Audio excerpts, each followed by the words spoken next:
আজকের এই অনুষ্ঠান আপনার কেমন লাগছে?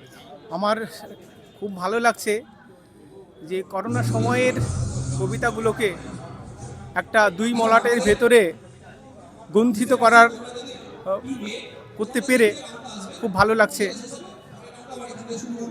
আপনার আজকে একটি বই প্রকাশ হলো, করোনা কালের কবিতা। তো এত দীর্ঘদিন, মোটামুটি 4-5 বছর হয়ে গেল, তো তারপরেও আজকে এই বইয়ের প্রকাশ, এটা কেমন দেখছেন? আসলে আমি যখন আমাদের করোনা মহামারী যখন আমাদের পৃথিবীটাকে ছেয়ে ফেলেছে, আমাদের স্বাভাবিক জীবনযাত্রা যখন বিঘ্নিত হচ্ছিল, আমি সেই সময়েই কবিতাগুলো লিখে রেখেছিলাম।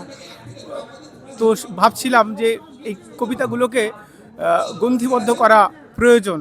তো সেই এতেই খুব দ্রুততার সাথেই এই গ্রন্থটা বের করেছি। এবং এই গ্রন্থের ভূমিকা লিখেছেন আমাদের শ্রদ্ধেয় শিক্ষক শ্রীরামপ্রসাদ মুখোপাধ্যায়। আচ্ছা, আপনার বইটা একটু দেখুন।